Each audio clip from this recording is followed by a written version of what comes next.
stop trying to emulate other people's journeys and make your own rules. So whether that is for me, like, of course I look at people who are like smashing it and they're, you know, raising X amount of investment, or they're earning, I don't know, they've hit the 1 million mark, or whatever these things are. And of course I look and go, wow, that's amazing. And if I get too wrapped up in that journey, I lose sight of my own. When I feel confident is when I don't walk away from a situation questioning myself. The narrative you're building in your head is bigger than what other people think. When we stay in the same situation for long, what we're actually doing is eroding our confidence, because we're struggling to see how we could possibly leave a situation. We become complacent in environments, and so the very thought of leaving that is the thing that scares us the most. Is the fear of the unknown is what I see the most with mindset struggles. Not letting your light be dimmed by other people is so important. And if you think you can do something and you've got a burning desire to do it, just go do it. Welcome to another episode of Big Risk Energy. And on this episode, I'm blessed to be joined by the one and only Stefanie Sword-Williams. Did I get that right? I didn't ask you before, and I'm so bad with names as well. Steph, thank you so much for coming on the show. I really appreciate it. Thank you so much for having me. What is your 30-second elevator pitch to yourself? So I'm the founder and author of Fuck Being Humble, and I help people be unapologetically proud of their achievements and get over the fear of self-promotion. And most recently, I've also started a community called This Might Help, which is focused on supporting people who are helping others through the mental health struggles and challenges. So I'm sort of someone who likes to help with the work that I do. In fact, I'm not sort of, I am somebody that likes to help with the work that I do and always try and leave that kind of positive impact as part of my legacy. Amazing. That was fantastic. And I love the concept of self-promotion. I wish people in the UK were better at it, because I think one of the things that the US and people from the US are so fantastic at is really blowing their own trumpet. I think we would go much further internationally in the UK if we did the same. But a concept I'm fascinated by is, what is the difference between confidence and arrogance? So I'm glad you asked this question, because I think so often when I talk about self-promotion, people immediately panic that you're going to be arrogant. Mm-hmm. And actually, when you break down what self-promotion is, self means I, and promotion is just an activity that supports an aim or a goal. So there's no reason to think that that is an arrogant thing to do. So I think we can all think of people who we know to be arrogant. They can be quite overbearing. They can assume that they are better than everyone else in the room, that their input is more important, that they are completely unaware of people's emotions and other people's feelings in situations. If you don't identify as that, you will not immediately be that just because you self-promote. And I think in response to confidence, I think what I feel, when I feel confident, is when I don't walk away from a situation questioning myself.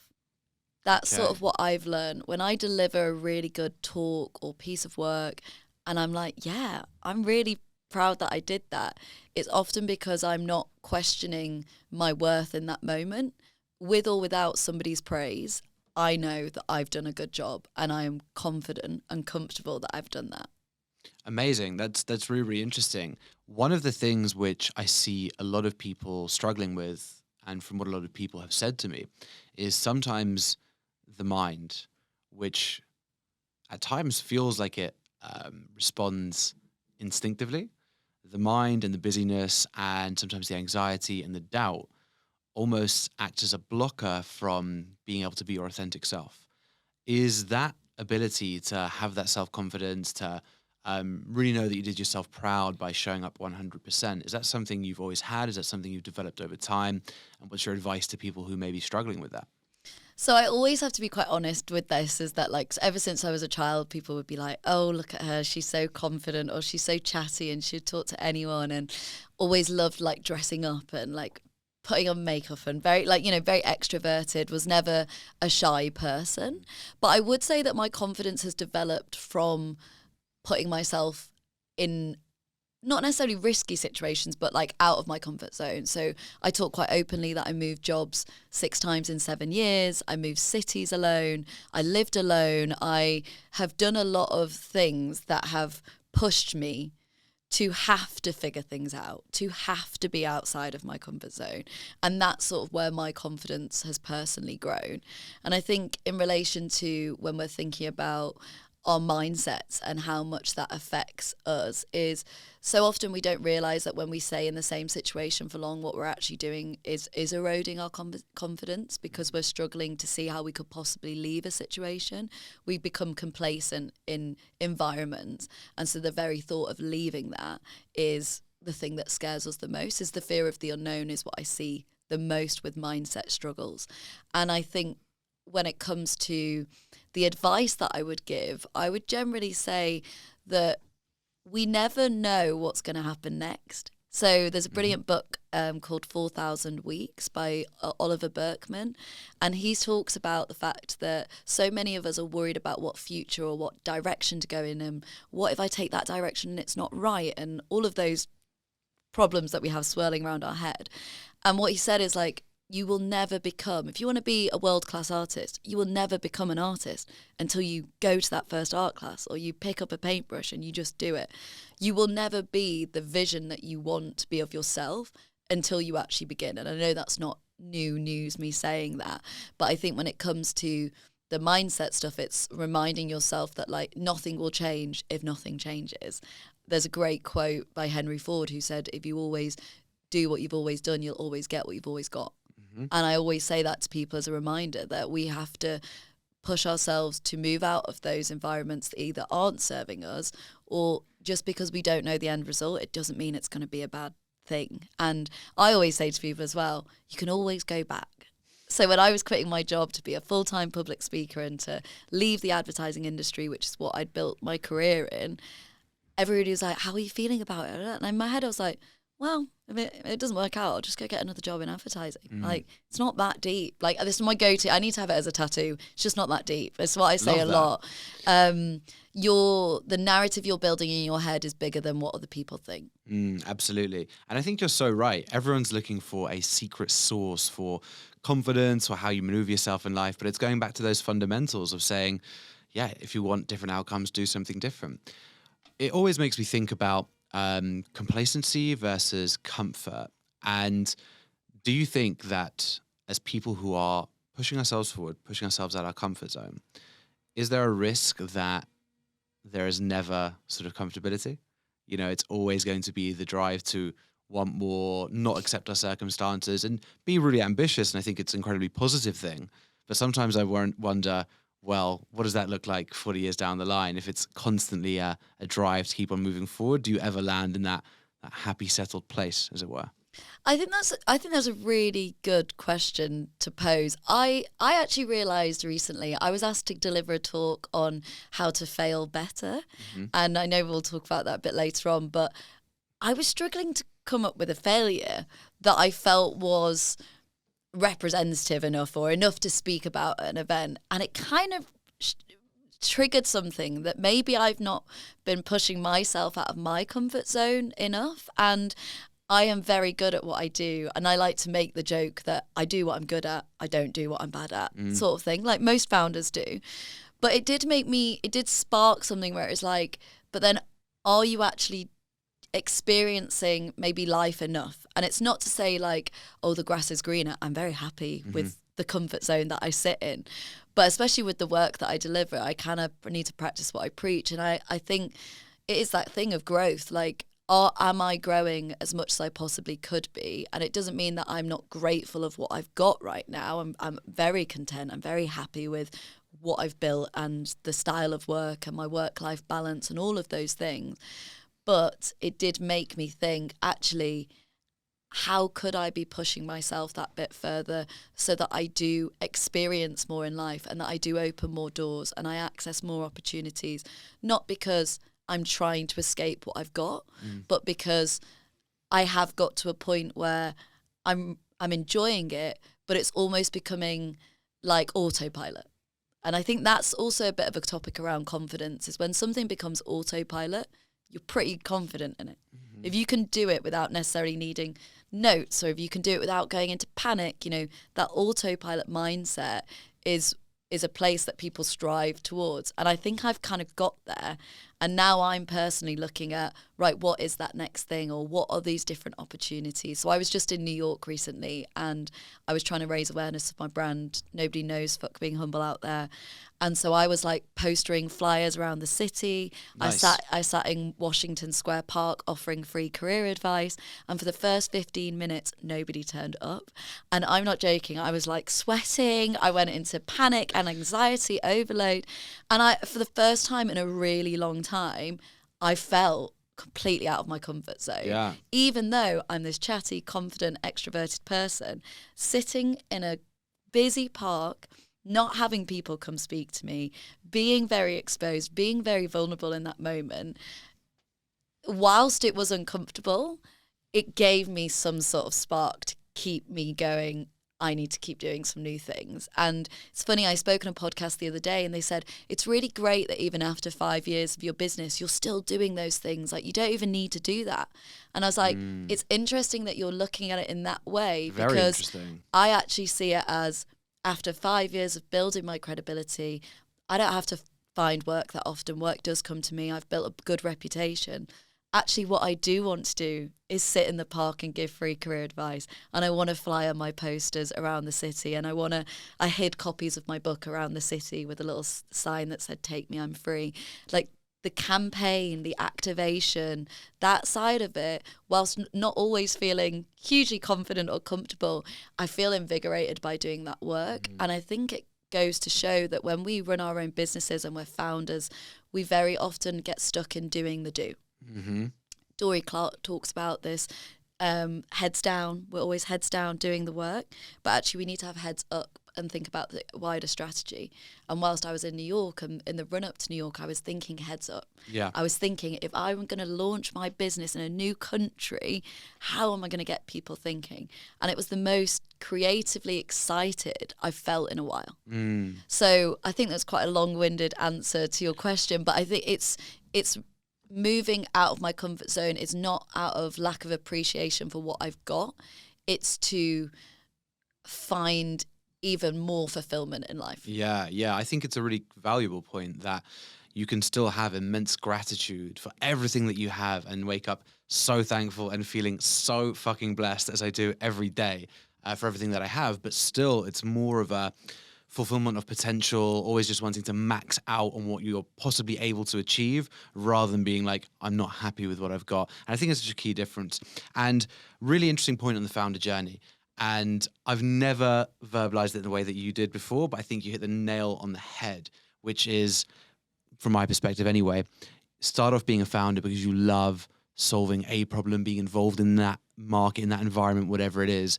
And then there is a slog of doing all the work required to get an infrastructure set up to allow you to go back to doing that while the business is running itself. And that's what I find now. So we're at about 95 team size in Connected, and that's allowed me to now go back to speaking to people in the market, speaking to customers, engaging with them, seeing how we can help problems, because that's what it's about. You're always going to return back to solving the problem, being involved in the situations that you love.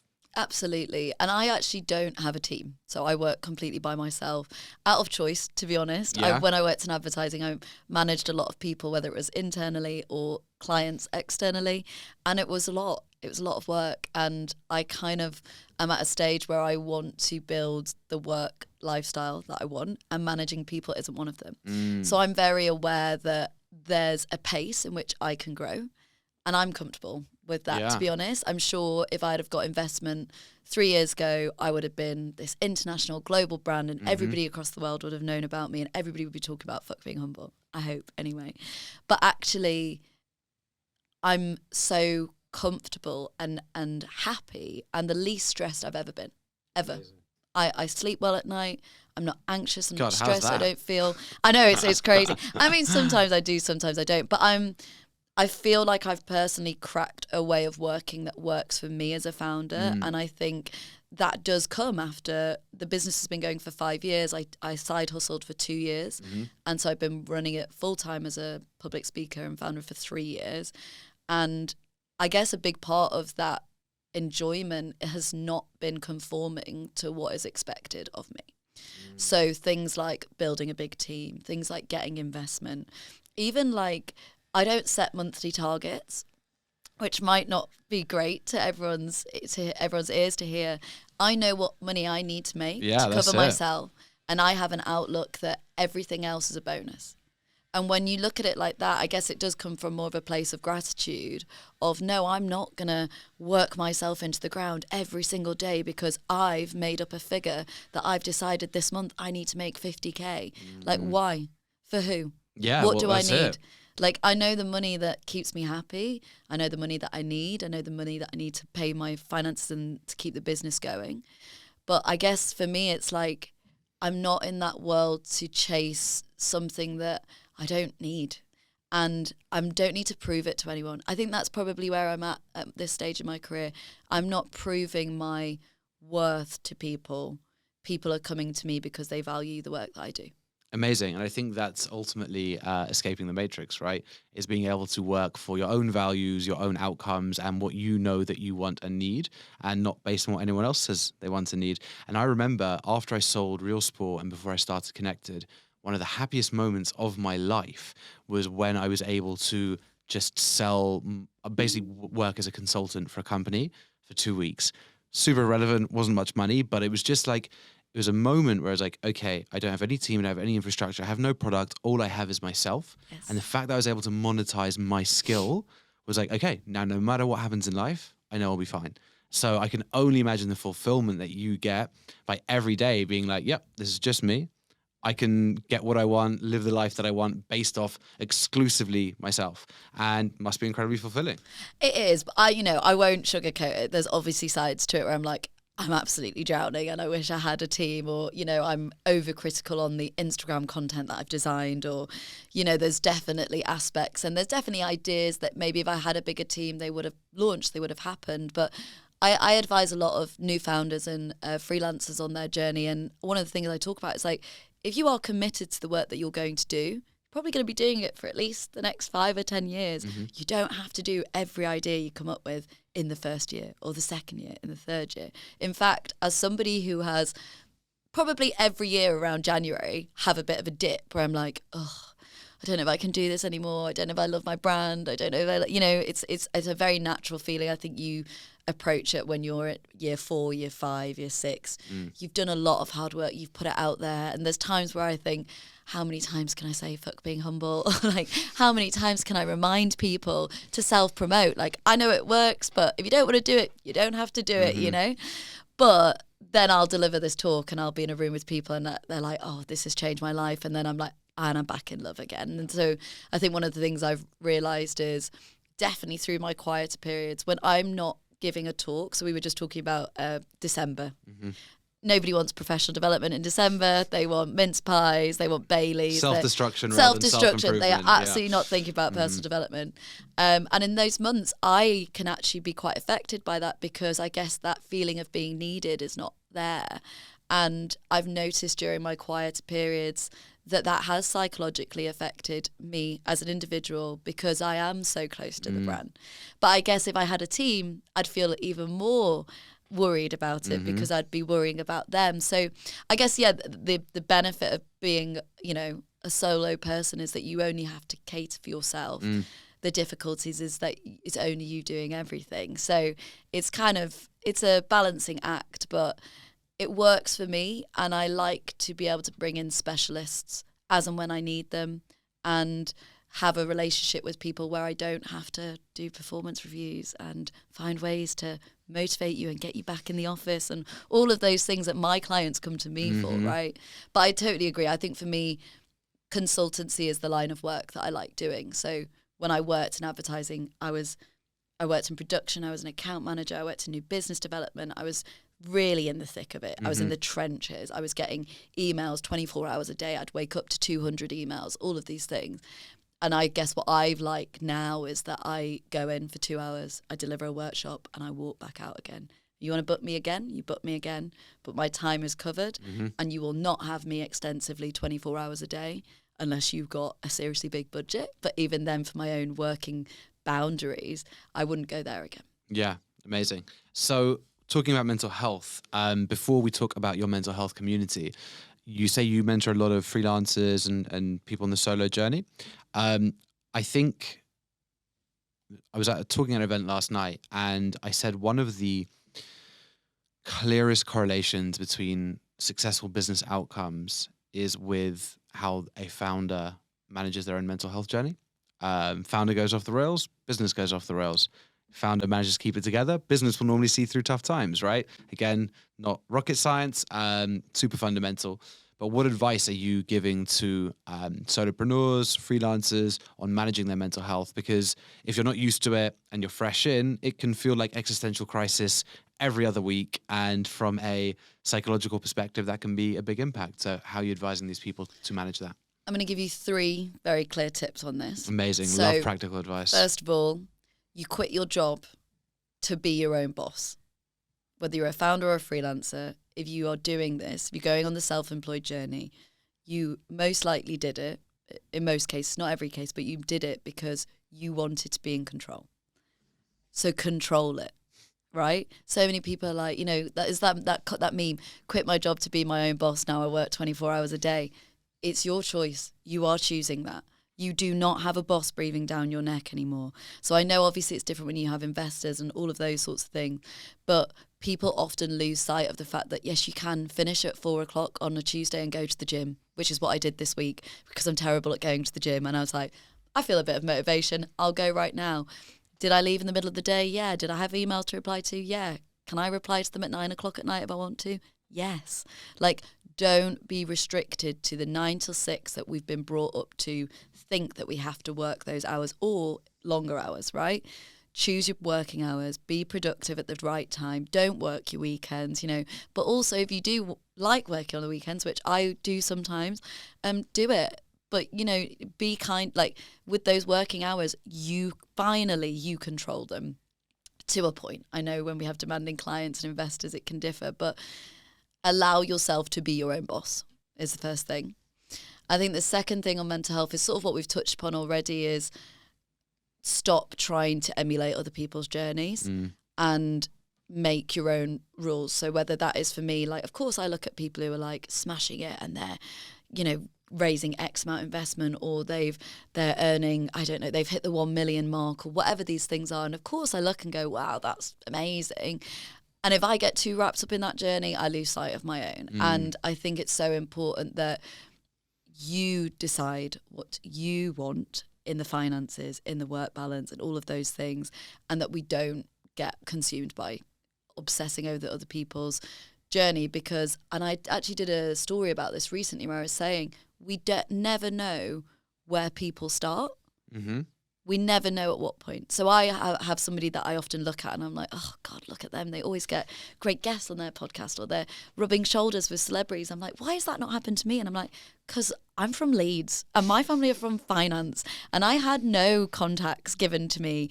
And then I found out that this person's family member is a massive celebrity and they've got agents. And I'm like, well, of course this makes sense. And that reminder actually really helped me. If we never know where other people start, so we cannot compare our journey.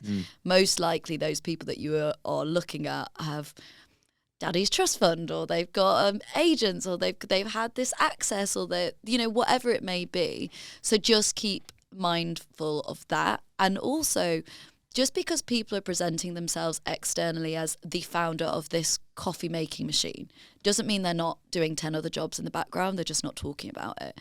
And that's something that I've noticed recently is people aren't actually sharing that behind the scenes they're having to do multiple other jobs to fund the exterior version of them, which is even more why we shouldn't compare. And then I think the third thing on mental health is build an army of people who support you. So whether that is your immediate network of friends, peers, colleagues, your partners, family members, whoever can remind you of the great work that you're doing every day is so important. Or it's wider and you've built a community of people who admire your work, whether it's your listeners on your podcast, your followers on LinkedIn or whatever it may be. Because every time I am at a point of questioning the business or where I'm going or any of those things, I only have to read 3 messages of feedback of how I've helped with life-changing career advice or how a woman left a toxic situation that she never thought she could or somebody started a business and then I'm like, and I'm back in the room. And I think when you're doing it, you know, as I said, I'm doing it alone in the sense that I don't have a team, but I'm absolutely not alone in the sense that I have great support. I have great peers. I have a great partner. I have great friends. I have family members that are extremely supportive. And I've got this amazing community that I've built who I don't even need to talk about my brand because I know they're out there talking about it for me. And that helps massively with loneliness. I actually have two friends, Poonam and Daisy. When we were in lockdown, we started a WhatsApp group where we share problems. Oh, the client's not paying, what should I do? How do I pitch myself for this? And that was so useful. We trust each other. It was a WhatsApp group where we could quickly get advice in that 1 minute that we needed. Otherwise, we were going to go into a self-doubt spiral and we weren't going to do the thing we said we were going to do. And a thing that I often share on podcasts and at events is we started a practice where every Friday we share our wins before dins, where we voice note 2 to 3 things that we've done that week that we're proud of. So it can be anything from getting dressed and going for a walk before midday, which can be good, or it could be saying no, or it could be winning a client, or it could be hosting an event or posting that video on TikTok when we didn't think we would. And that, particularly through the pandemic, was transformative because it was this safe space that we could go to not only vent and find support, but we could unapologetically celebrate ourselves without feeling like we were going to be mocked or we were going to have people take the mick out of us. And actually, that was such an amazing support space. Sadly, we're not as frequent in there now, but I still know that I could call on them whenever I need and they'd be there. So make sure that you find people that not only want to see you succeed, but they also want to make sure your health is good as well. I think that's incredible advice. And it really goes back to the importance of having true friends, you know, on that side. We talk about it a lot on this podcast, and especially I think people like us, it's really important to say this, that social connection is different to connections on social, you 100%. know, and actually having people who you can celebrate wins with. And I think it's always a very sobering moment for a lot of people I've spoken to, especially people who are successful, is you find that often if you're in a friend group where maybe other people are not on the same trajectory as you, same path as you, actually there can become a lot of friction, jealousy, bitterness, however you want to call it. So making sure you do have those people who genuinely want to celebrate success with you, where you can celebrate success together and support each other. And I think that's a great way of realizing if you do have the right people around you. Do you feel like you can do that? And I think on the flip side as well, what they're great at, especially Poonam, my friend who's a well-being coach, is telling me when to stop and slow down. So the minute I got back from New York and Paris back to back, she was like, I hope you're resting and I hope you're on the sofa and I hope my partner is fussing over you and I hope you've not got any big events. And she's always been a very strong anchor to be like, you need to rest. And I'm not good at resting. And so I actually really benefit from having those people to tell me when to take a break and when to just take a minute and actually create that space for myself, because it doesn't come naturally to create that space. Yeah, absolutely. And you're now building a mental health community where I guess you're helping other people support their friends. Yes. So the idea is for anybody that's ever struggling, behind them, there is often a best friend, a partner, a loved one, a family member, a colleague, a peer who wants to help them, but they don't know how. And we've not had enough mental health training in this country, across the globe, on how to navigate conversations around anxiety, depression, sexual assault, trauma. And for me personally, I went through a stage of supporting people in my life across all of those topics. And I didn't know how to help them, what to do, what to say. But I also didn't know where to go for support for myself. I eventually ended up going to therapy because I was supporting so many people that it became so emotionally overbearing that I needed a space for me. And again, that was transformative because I needed that, but not everybody has the access to that funding or that option. So this might help as an online hub of resources where we pull in any book, video, podcast, anything that might help somebody else support someone struggling. So whether that is an interview with Jimmy Carr on the Diary of the CEO, where he talked about living with his mum with depression, I personally found that really interesting, so that got put on the website. Or whether it is a card game called We're Not Really Strangers, and it's about how to have difficult conversations with people. Nice. So often when I tell people I'm helping a friend with depression, they'll be like, you should read this book, it might help. And that was where the name came from, because everybody could always think of a resource or something.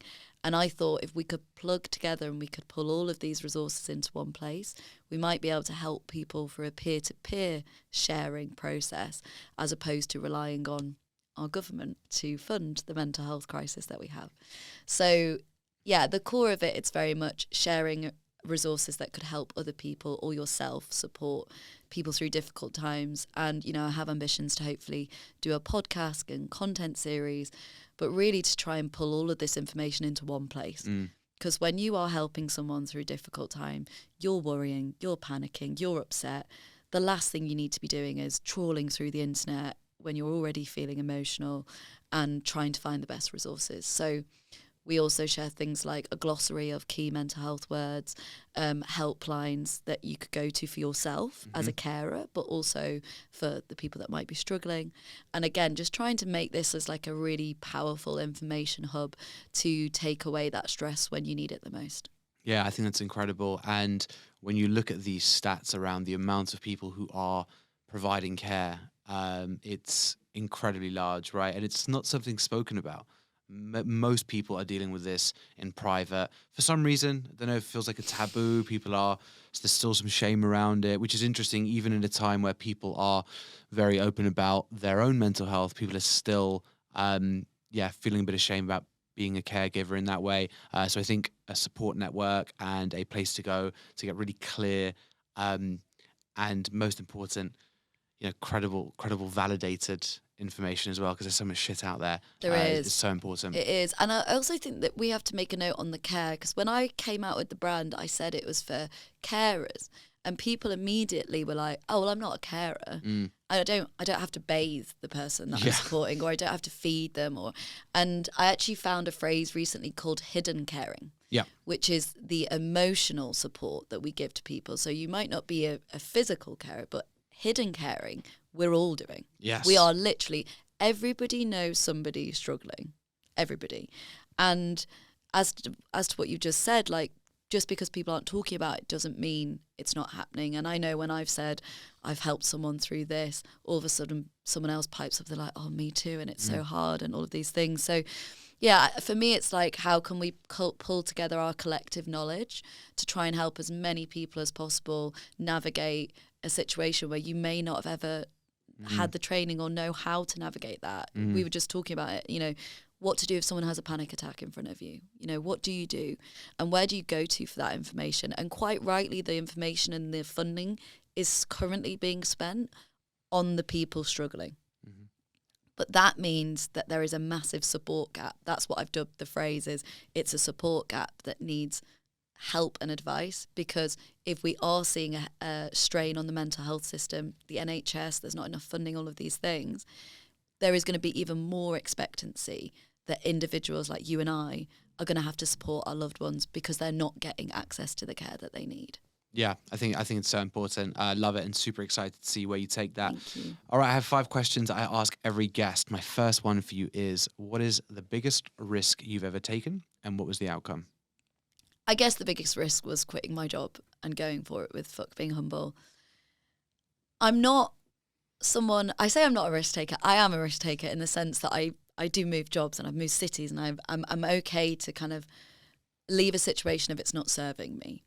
And the reason I say it's probably the biggest risk was because I quit my job in March 2020 to be an international public speaker, and all international events got cancelled. And just as it was happening, you know, companies were literally sacking people immediately. We were being told to stay in our houses. There was all of it like happened overnight. It was like went from 0 to 100, and I'd done everything humanly possible to be sensible. I'd lined up 6 months worth of work. The pipeline was looking healthy, and then everything got cut because employee development budgets were the first things to get cut, right? And so I remember actually an old employee reaching out and saying, I know you handed in your notice and I know you're going to do, but do you want to come back? And do you want to do some shifts or like, do freelance or whatever? And I remember being like, no, like I am officially done. Even though I knew we were going to this complete fear of the unknown. Like it was, and it then spiraled into be a very bad time, right? So I guess that was having the courage at that moment to be like, no, I'm backing myself, even if we're about to go into something that I have no idea what the end result's going to be, was probably the riskiest thing, especially when the line of work I was quitting my job to do was not actually physically possible to do. And so I ended up just doing online webinars, never done them ever in my life. And I didn't have the choice to mess about. Everybody was like, you were so ahead on that. You went straight into webinars. I was like, I literally had no choice. Like it was my main source of income.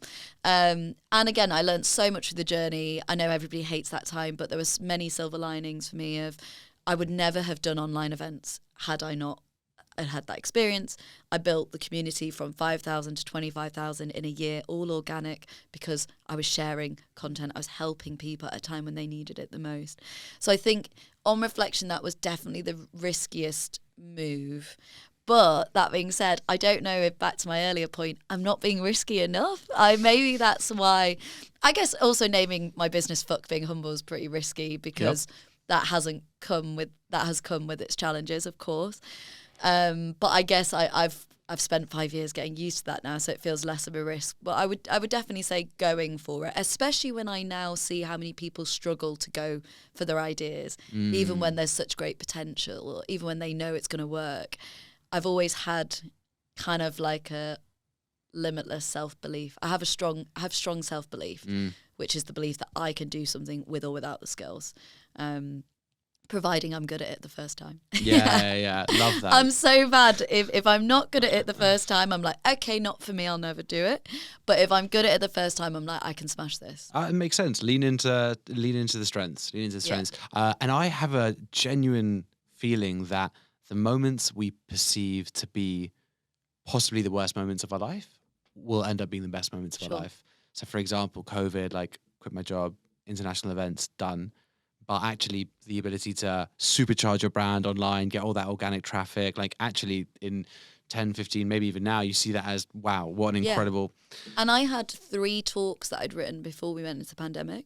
I came out of the pandemic with 15 talks. There you go. Because there were so many more things that people needed. There was a higher demand. I didn't want to keep doing the same webinar every single week. And so, from a business growth perspective, it really taught me the importance of diversifying the brand and the different options. I tried things like one-to-one CV reviews. Absolutely hated it. Only did it for 2 weeks.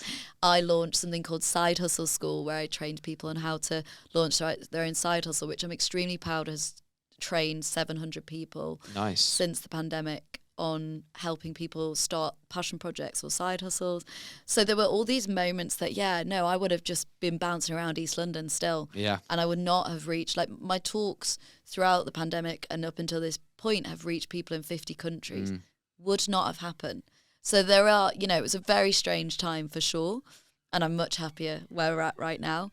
But I don't think I would have built the business in the way it's built had I not have had that time. Yeah, 100%. It's so interesting. I genuinely think the best time in the last 20 years to launch a brand was the very start of COVID. And that's common, isn't it? Like, it wasn't it Uber and Airbnb came out of a recession or 100%. WhatsApp as well. But I think COVID was even greater because you had a level of online attention and exposure that is just not normal. People were spending 18 hours a day. Feedback as well. Well, people had time to give feedback. They were just engaging. Like, it was actually such a I miss it. No, I don't really miss it. But I'm joking. I wouldn't mind it for the cost of living crisis that we're in right now. I wouldn't mind just like, having cozy nights in and not having to be as affected by the pricing of this. Very true. Very true. Okay, we could talk about that all day. So my next question for you is there anything you wish you did differently?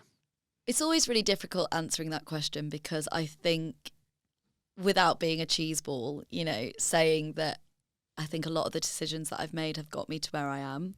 And it's that classic, I mean, there's loads of like rom-coms where it's like, oh, I went back and changed the past and I kissed that guy instead of that guy, and then the doors opened this way. So I don't want to sort of undermine or question the decisions that I've made. I think on reflection, not necessarily in relation to fuck being humble, but when I worked full time, I left the jobs after 18 months. It was a pattern.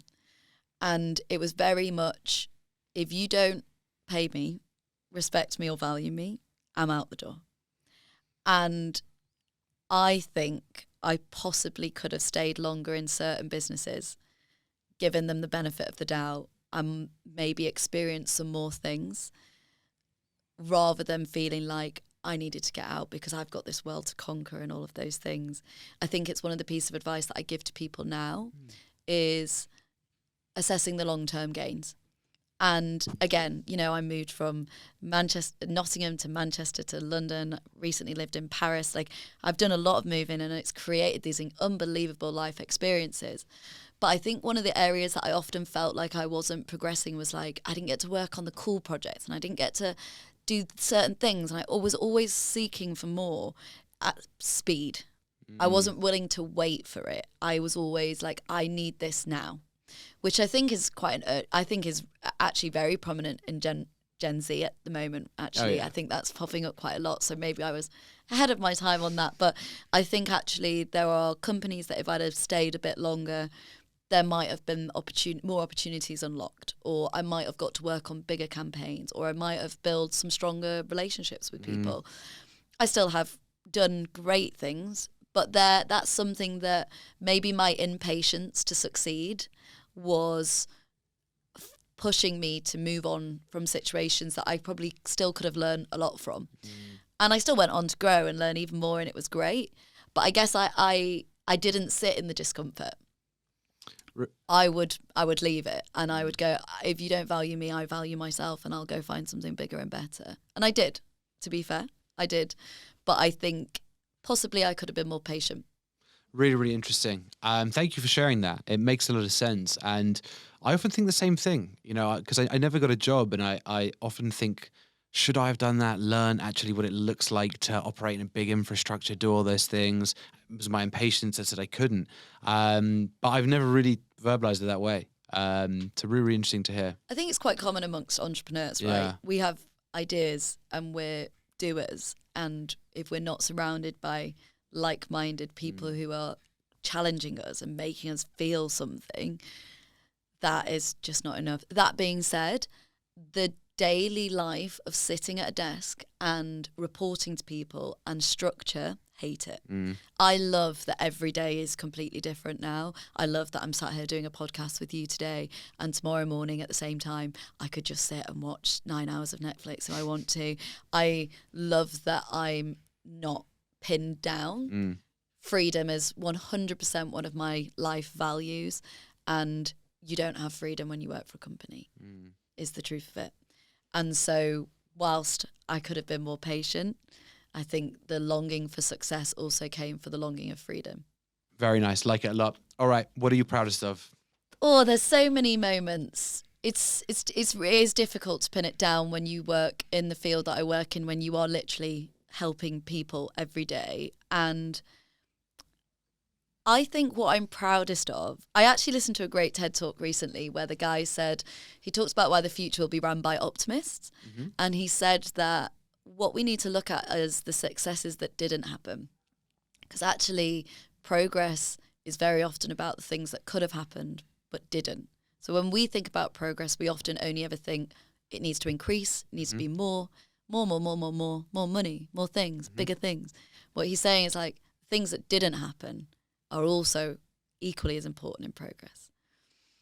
And so I guess when I've been reflecting about this recently, is one of the things I'm proud of is like still being relevant 5 years later, not getting cancelled, not pissing people off enough or upsetting people or stepping out of line or offending people. I guess, I know that seems quite a strange thing to say, but I am a public figure. I'm outward facing. I deliver so many talks and workshops, and it's not to say that I've never made a mistake. Of course I have.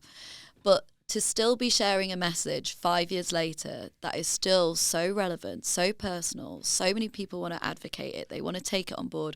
They are my cheerleaders. I don't ask them to do it. They go do it because they've been so positively affected by the brand. That is amazing for me. It's like when you lose, I mean, when you think about Nike and some of the world's biggest brands, they haven't lost relevance. After all these years, they're still amazing. I would love for Fuck Being Humble to still be relevant, and I think it will, purely on the name.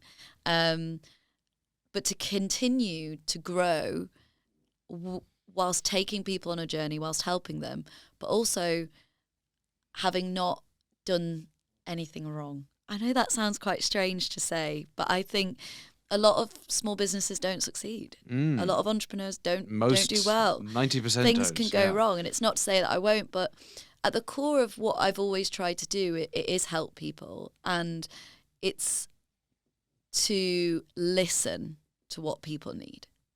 I think that's been the power of this brand, and that's why it continues to stay relevant and needed, because I'm on the ground. I'm running the events. I'm listening to people. I hold founder groups where I sit and listen to what people are struggling with. I speak to freelancers about what they are scared of. I speak to people at businesses. I'm forever trying to learn and listen, and that is probably not losing sight of that, and not losing sight of the core mission of the brand is probably what I'm proud of. Amazing. I do you know what? We've probably done like 55 episodes.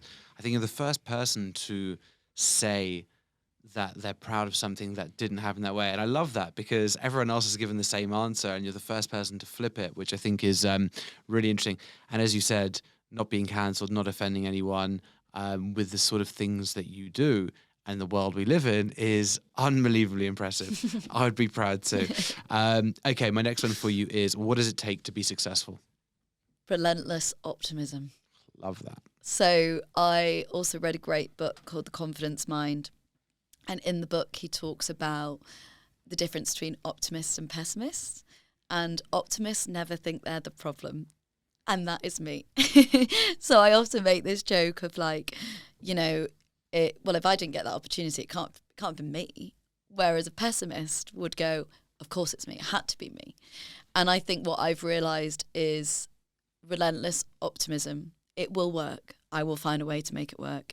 This is going to be epic. That inner voice is 100% what powers me and all my ideas. And I would also say grit. I know it's quite obvious, but even to this point, so I'm now trying to run one fully functioning business that's doing great, Fuck Being Humble. I'm trying to run another one. I'm trying to write a second book or pitch a second book.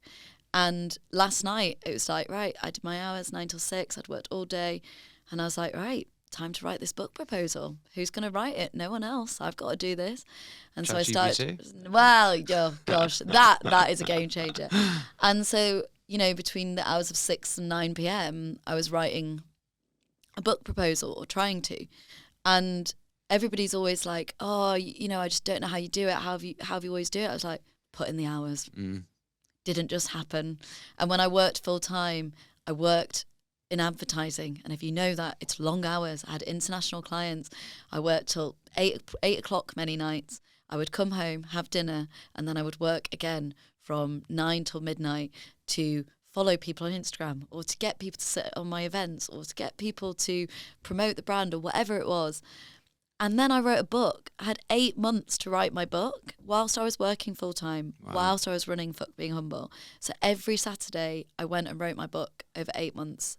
And I think, look back now, and I actually don't know how I did all of that. But that determination, and that kind of like, that grit of like, got to keep going, got to keep doing this.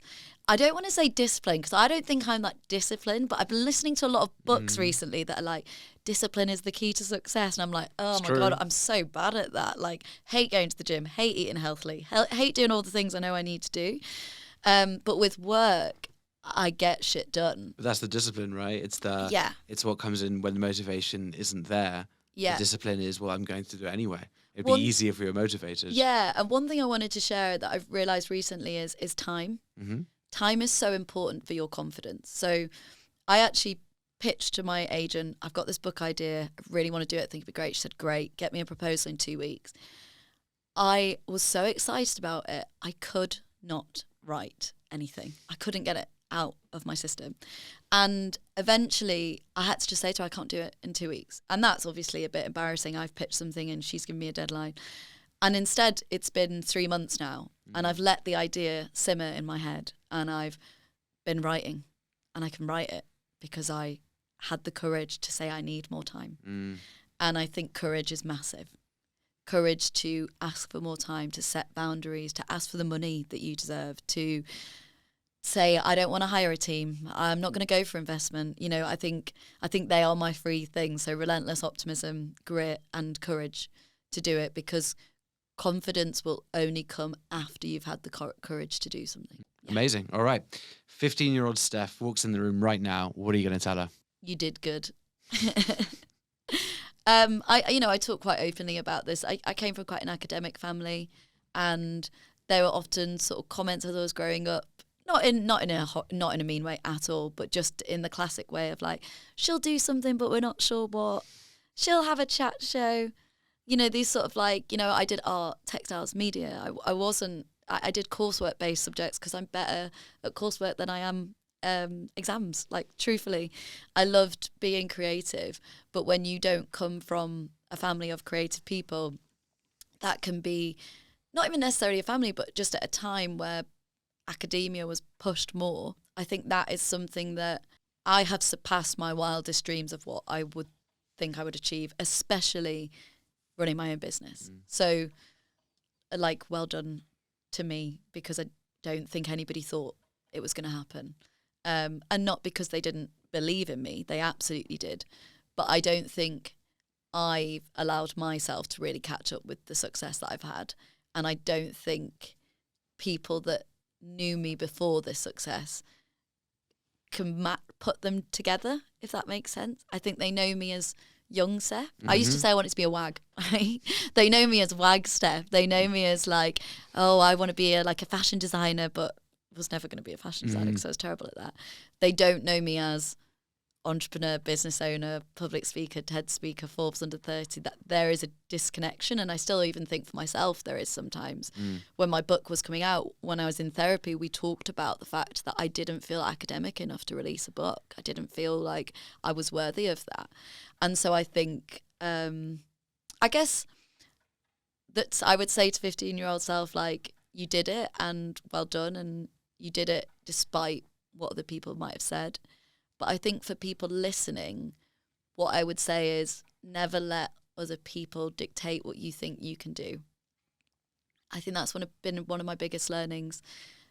I've worked in situations where I've been told, no, you're good at that, you should do that. And I don't know why I was being held down in those ways. But ever since I left those environments, I have flourished. So not letting your light be dimmed by other people is so important. And if you think you can do something and you've got a burning desire to do it, just go do it. Nobody's going to give you the permission to do it. You need to go do it. That's one of my biggest learnings.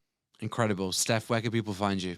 So they can add me on LinkedIn, just Stefanie Sword-Williams, or they can connect with me on social. So you can follow at FBeingHumble on Instagram and Twitter. You can follow that This Might Help Us on Instagram and TikTok for any mental health support. And just generally, if anybody wants to get in contact, I always love to meet and connect with founders, investors, entrepreneurs that are doing great work. You're a legend. Thank you so much. Thank you. Thanks for watching the episode. And if you haven't subscribed, please hit subscribe below so that you can support the podcast and we can keep on bringing you amazing new guests. If you want to see the other amazing episodes in this podcast, click into our series section. As ever, if there are any other guests or topics you want us to explore, just let me know in the comments and we'll do our best to bring someone in.